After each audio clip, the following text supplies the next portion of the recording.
This channel does not promote any violent, harmful, or illegal activities. All content provided by this channel is meant for an educational purpose only.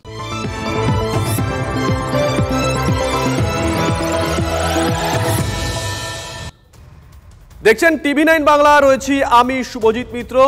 শুরু করছি news top 9। পূজার মুখে বাঙালির জন্য সুখবর কেন্দ্রের তরফে। বাংলাকে ধ্রুপদী ভাষার স্বীকৃতি দিয়েছে মোদী সরকার। বাংলাকে ক্লাসিক্যাল ল্যাঙ্গুয়েজের স্বীকৃতি সুপারিশ কেন্দ্রের ভাষা বিশেষজ্ঞ কমিটির তরফে। ধ্রুপদী ভাষার স্বীকৃতি পাওয়ায় অত্যন্ত খুশি মমতা। সংস্কৃতি মন্ত্রক থেকে স্বীকৃতি ছিনিয়ে এনেছি। অবশেষে বাংলা ভাষা সাংস্কৃতিক শীর্ষে পৌঁছলো সোশ্যাল মিডিয়া পোস্ট মুখ্যমন্ত্রী মমতা বন্দ্যোপাধ্যায়ের। দুর্গাপুজোর সময় এই স্বীকৃতি অত্যন্ত আনন্দের। বাংলা সংস্কৃতি বহু মানুষকে অনুপ্রাণিত করেছে এক্স স্যান্ডেলে পোস্ট প্রধানমন্ত্রী নরেন্দ্র মোদীর। বাংলা সহ আরো মোট 5টি ভাষাকে আজকে ক্লাসিক্যাল ল্যাঙ্গুয়েজ বা ধ্রুপদী ভাষার মর্যাদা দেওয়া হলো। সেজন্য মাননীয় প্রধানমন্ত্রী নরেন্দ্র মোদীকে আমি অসংখ্য ধন্যবাদ জানাই এবং বাঙালি হিসাবে আজকে সত্যি গর্ব করার মতো দিন। আপামর বাঙালির যারা ভারতবর্ষ শুধু নয় পৃথিবীর বিভিন্ন জায়গায় ছড়িয়ে আছে তাদের জন্য অত্যন্ত আনন্দের দিন এবং গর্বের দিন।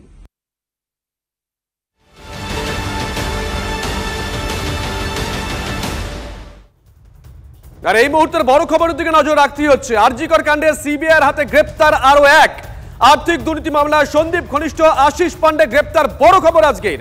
আশিস পান্ডে আরজিকরের টিএমসিপি ইউনিট সভাপতি, তৃণমূলের চিকিৎসক নেতা।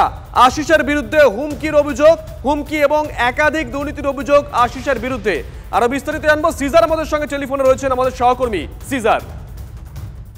আশিস পান্ডে, যিনি আরজিকরের টিএমসিপি সভাপতি অর্থাৎ শাসক দলের ছাত্র ইউনিয়নের সভাপতি এবং সন্দীপ ঘোষ ঘনিষ্ঠ হিসেবে পরিচিত হাউস স্টাফ, তাকে আজকে আরজিকরের যে আর্থিক দুর্নীতি মামলা সেই মামলায় গ্রেপ্তার করেছে সিবিআই। তাকে সিবিআই দপ্তরে জিজ্ঞাসাবাদের জন্য ডাকা হয়েছিল। বেশ কয়েকদিন ধরেই তাকে টানা জিজ্ঞাসাবাদ করা হচ্ছিল এবং সেই জিজ্ঞাসাবাদের শেষে তদন্ত অসহযোগিতা এবং সত্য গোপন করবার জন্য তাকে হেফাজতে নিয়েছে সিবিআই। আগামীকাল তাকে আলিপুর আদালতে তোলা হবে। এই আশিস পান্ডের নাম কিন্তু এর আগে এই আর্থিক দুর্নীতির আগেও উঠে এসেছিল, কারণ তার বিরুদ্ধে অভিযোগ ছিল তিনি সেদিন অর্থাৎ 9 আগস্ট যেখানে মৃত্যু হয় সেই সেমিনার রুমের বাইরে দেখা গিয়েছিল।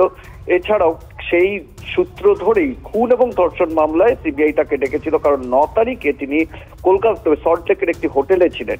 কেন তিনি শালকিয়ার বাড়িতে ফ্ল্যাটে না থেকে কলকাতার হোটেলে ছিলেন সেই বিষয়গুলো কোথাও সন্দেহ তৈরি করেছিল সিবিআই আধিকারিকদের মনে। এবং আশিসের ভূমিকা খুন এবং ধর্ষণ মামলাতেও যে সিবিআই স্ক্যানারে এখনো রয়েছে সেটা কিন্তু সিবিআই আধিকারিকরা ইঙ্গিত দিচ্ছেন। তার মাঝখানে আর্থিক দুর্নীতি মামলায় তাকে গ্রেপ্তার করা হয়েছে। ধন্যবাদ সিজার। আশিস পান্ডে আরজিকরের টিএমসিপি ইউনিট প্রেসিডেন্ট, পাশাপাশি তিনি সন্দীপ ঘনিষ্ঠ। আর তার কি পরিচয় রয়েছে, তার গ্রেপ্তারি এই তদন্তের ক্ষেত্রে কতটা গুরুত্বপূর্ণ, আমাদের সঙ্গে রয়েছে সৌরভ দত্ত, আমাদের সহকর্মী। সৌরভ। শিবজিৎ, 2017 সালে এমবিবিএস এর স্টুডেন্ট হিসেবে আরজিকর মেডিকেল কলেজে প্রবেশ করে আশিস পান্ডে এবং তারপর সেখানে তার ইন্টার্নশিপ এবং ইন্টার্নশিপের পর হাউস স্টাফ। আশিস পান্ডে 2021 সালের শেষের দিকে সেখানে যখন প্রথম টিএমসিপি ইউনিট গঠন করা হয়, সেই সময় টিএমসিপি ইউনিট গঠন করার পর আশিস পান্ডে প্রেসিডেন্ট হন। পরবর্তী ক্ষেত্রে তোমার মনে থাকবে যে 2021 সালের সময় সন্দীপ ঘোষের বিরুদ্ধে সেখানকার ছাত্রছাত্রীরা আন্দোলন করেছিলেন। সন্দীপ ঘোষের বিরুদ্ধে ছাত্র সংসদের আর্থিক তহবিল নঞ্চ হয় এবং একই সঙ্গে ছাত্রছাত্রীদের সঙ্গে দুর্ব্যবহারের প্রশ্নে তারা আন্দোলন করেছিলেন। এই আন্দোলনের পরও যখন সন্দীপ ঘোষ আবার আরজিকর মেডিকেল কলেজে অধ্যক্ষ পদে ফিরে এলেন, তারপর আশিস পান্ডে যারা আন্দোলনের সঙ্গে যুক্ত ছিলেন তাদের 20 জন ছাত্রকে নীল ডাউন করিয়ে রেখেছিলেন সেই হোস্টেলে। পরবর্তী ক্ষেত্রে আশিস পান্ডে সেখানকার যে দুর্নীতির যে ঘটনা, হাউস স্টাফশিপ বিক্রি আর সেখানকার ভেন্ডারদের যে বরাত, এই সমস্ত ক্ষেত্রে সন্দীপ ঘোষের যে আর্থিক দুর্নীতির যে কর্মকাণ্ডে যে অভিযোগ রয়েছে সেই সব ক্ষেত্রে আশিস পান্ডের একটা ভূমিকা ছিল, এমনটাই ছাত্রছাত্রীদের দাবি। এবং দাবি যদি সত্যি হয় সৌরভ, অত্যন্ত গুরুত্বপূর্ণ তার এই গ্রেপ্তারি এই মামলার ক্ষেত্রে। নজর থাকবে সৌরভ। ক্যাম্পাসের বুকে যে ক্রিমিনালাইজেশনের মতন পরিবেশ তারা তৈরি করত, এই তৈরি করার পিছনে এক্স প্রিন্সিপালের যেমন মদত ছিল, তারা তাদের মানে যদি বলেন যে একটা বাস্তবে রূপ দিত এই ক্রিমিনালাইজেশনটাকে, তাহলে তারা এরা সেই জায়গা থেকে ইনকোয়ারি কমিটির কাছে নাম দিয়েছিলাম। আজকে সিবিআইয়ের কাছে ফিনান্সিয়াল স্ক্যামের জন্য একেবারে আশিস পান্ডে তৃণমূলের পান্ডা, তৃণমূলের ছাত্র শাখার নেতা আড়িয়াদয়ের জয়ন্তর মতো এ আরেক বড় লুম্পেন সিন্ডিকেট চালানো এবং যা যা করার সব কিছু টেরার, এই যে থ্রেট কালচার বলছেন না, থ্রেট কালচারের উনি হচ্ছেন এক্সিকিউটর। স্বাভাবিকভাবে আশিস পান্ডের গ্রেপ্তার কেন্দ্রীয় তদন্তকারী সংস্থা, তারা যে অত্যন্ত দায়িত্ব নিয়ে কাজ করছেন, এটার মধ্য দিয়ে এই মেসেজ গেল। আমরা চাইবো আশিস পান্ডে যেন পানিশমেন্ট হয়।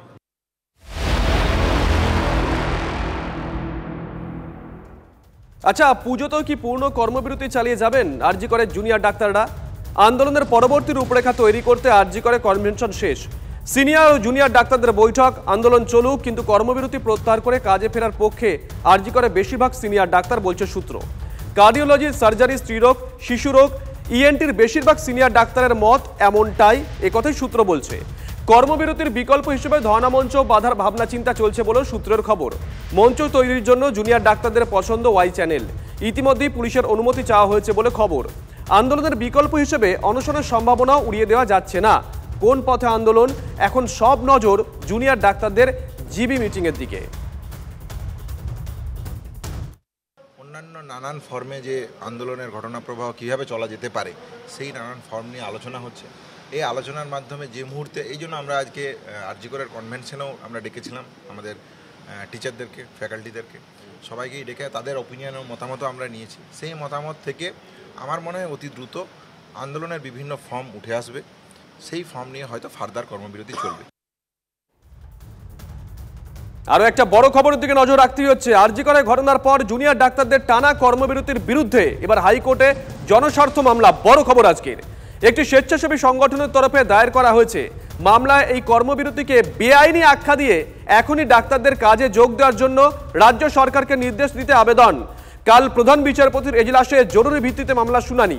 ডাক্তারদের আন্দোলনের অধিকার যেমন আছে তেমন পরিষেবা দেওয়া তাদের দায়িত্ব, সেই দায় তারা এড়াতে পারে না উল্লেখ করা হয়েছে এই মামলায়। একই সঙ্গে এই আন্দোলনের জন্য যে আর্থিক অনুদান আসছে তা নয়ছাড় আশঙ্কা করা হয়েছে মামলায়। সেই টাকার হিসেব নেওয়ার আবেদন করা হয়েছে হাইকোর্টের কাছে।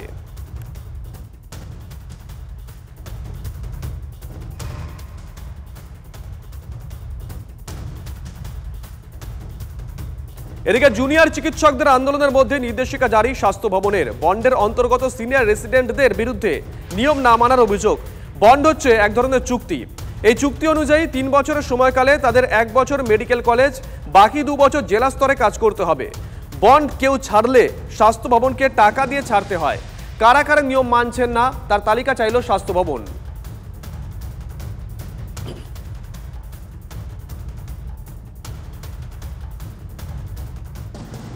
আরো একটা বড় খবরের দিকে নজর রাখতে হচ্ছে। বাসদনী স্কুল ছাত্রের মৃত্যুর ঘটনায় গ্রেপ্তার পেলোডার চালক। ঘটনার পর থেকে পলাতক ছিলেন অভিযুক্ত পেলোডার চালক। মোবাইল টাওয়ার লোকেশন ট্র্যাক করে ওই চালকের খোঁজ পায় পুলিশ। দমদম থেকে গ্রেপ্তার করা হয় শম্ভু কুমার রামকে। অন্যদিকে আরজি করের মতন বাসদনীর ঘটনাতেও একই পথে হাঁটতে দেখা গেল কলকাতা পুলিশকে। পুলিশ আধিকারিকদের ঘেরাও করে রাখা এবং হেনস্থার অভিযোগে রুবি মণ্ডল সহ 5 জনকে গ্রেপ্তার করা হয়েছিল। এবার তাদের চিহ্নিত করে ছবি প্রকাশ করল পুলিশ। বাসদনীতে পে লোডারের ধাক্কায় ছাত্র মৃত্যুর ঘটনায় বুধবার দিনভর পুলিশকে ঘিরে বিক্ষোভ দেখায় উত্তেজিত জনতা। পাটুলি থানার ওসিকে কাদা জলে দাঁড় করিয়ে রাখা হয়। পরে এই ঘটনায় কয়েকজন বিজেপি কর্মীকে পুলিশ গ্রেপ্তার করে। তার প্রতিবাদে রাতেই বাসদনী থানায় ধর্নায় বসেন রূপা গঙ্গোপাধ্যায়। বৃহস্পতিবার সকালে তাকেও গ্রেপ্তার করে লালবাজারে নিয়ে আসা হয়। সেই ঘটনা উল্লেখ করে এবার অভিযুক্তদের ছবি প্রকাশ করা হলো। এর আগে আরজিকর কাণ্ডে সেমিনার রুমে কারা উপস্থিত ছিলেন মার্ক করে সেই ছবি দেখিয়ে বিতর্কের মুখে পড়েছিল কলকাতা পুলিশ। এদিকে পুজোর মুখে উৎপাদন বন্ধ হয়ে গেল জলপাইগুড়ি স্টার সিমেন্ট কারখানার। মুখ্যমন্ত্রীর হাতেই উদ্বোধন হয় এই কারখানার। শাসক দলের শ্রমিক ইউনিয়নের 2 গোষ্ঠীদ্বন্দ্বের জেরেই উৎপাদন বন্ধ, যেমনটা প্রাথমিকভাবে জানা গেছে। 20% বোনাসের দাবিতে আন্দোলন শ্রমিকদের। শ্রমিক নেতা কৃষ্ণ দাস এবং বিট্টু বর্মনের অনুগামীদের মধ্যে তরজা। আইএনটিটিউসির জেলা সভাপতি তপন দে জানিয়েছেন, দলের শ্রমিক সংগঠনের অধীনে ইন্ডাস্ট্রিয়াল কমিটি তৈরি হয়েছে। এই কমিটির কোন ইউনিট ওই সিমেন্ট কারখানায় কোনো ইউনিট ওই সিমেন্ট কারখানায় এখনো পর্যন্ত নেই। যারা আন্দোলন করছে তাদের সঙ্গে তৃণমূলের কোনো যোগ নেই, তাই এই বিষয়ে থানায় অভিযোগ দায়ের করা হয়েছে। স্টার সিমেন্টের ভাইস প্রেসিডেন্ট শীতেশ জাহারি জানিয়েছেন, আন্দোলন চলায় সংকট দেখা দিয়েছে, তাই প্রশাসনেরও দ্বারস্থ হয়েছেন। দ্রুত এই সমস্যার সমাধান চাইছে কারখানা কর্তৃপক্ষ। আইএনটিটিউসি সভাপতি আবার থানায় এফআইআর করে বলছে না আপনারা তাদের দলের লোক না। উনি তো এখানে আসেনি, উনি আসেননি তো উনি কি করে বলবেন? উনি আসছে একবারও, উনি একবার মুখ দেখাচ্ছেন এখানে? উনি আসছেন? যদি উনি আইএনটিসির নেতা হয়ে থাকেন, লেবারের সাথে ওয়ার্কারের সাথে কথা বলতে হবে, তার প্রবলেম কি আছে? কিন্তু কথা বলেনি, একবারও বলেননি। দলের নেতা কাকে জানাবো? সবাই তো কোম্পানির সাথে মিলে আছে না। অন্যায়ভাবে আপনারা আইএনটিটিউসি ঝান্ডা লাগাবেন না, কারণ আইএনটিটিউসি ঝান্ডা লাগালে আমাকে গতকালকেও থানায় এফআইআর করতে হয়েছে পার্টির নির্দেশে। তো আমি চাই না কোনো শ্রমিক ভাই কোনো আইনত জটিলতায় পড়ুক। তাই আপনাদের কাছে অনুরোধ করব, হাত ধরে অনুরোধ করব যে আপনারা আইএনটিটিউসির নাম ব্যবহার করবেন না, আর যদি ব্যবহার করেন তাহলে জেলা আইএনটিটিউসির অনুমোদন নিয়ে করবেন। আপনারা আইনের সহায়তা নিতে পারেন, কিন্তু কোনো নেতার নামে, কোনো রাজনৈতিক দলের নামে আপনারা উল্টাপাল্টা বলতে পারেন না। আপনাদের সমস্যা মালিকের সঙ্গে, আপনাদের সমস্যা কিন্তু নেতার সঙ্গে নয়। আমি অনুরোধ করব যে কোনো নেতাকে গালিগালাজ করবেন না। पंडाल बना लिया है, वहाँ सब लोग इकट्ठा हो गए हैं और जो लोग काम कर रहे थे उनको भी बुला के सारा काम हमने ठप कर दिया। अब मतलब इस समय हमारा प्लांट भी बंद है और डिस्पैचेस भी बंद है। कितने करोड़ का लॉस होगा? करोड़ यार मेरे को करोड़ का एक एग्जैक्ट फिगर तो मैं नहीं दे पाऊंगा, लेकिन ऑलमोस्ट हमारा 1 करोड़ का नुकसान हो चुका है। তিস্তা ভাঙনের জেরে ঘর ছাড়া ৮০টি পরিবার, তাদের সরানো হয়েছে কমিউনিটি হলে। নদী গ্রাসে তলিয়ে যাচ্ছে বিস্তীর্ণ এলাকা। সেবকের লালটং চমকডাঙ্গি এলাকা ভাঙনের মুখে ইতিমধ্যে বিদ্যুৎ সংযোগ বিচ্ছিন্ন করে দেওয়া হয়েছে গোটা এলাকায়।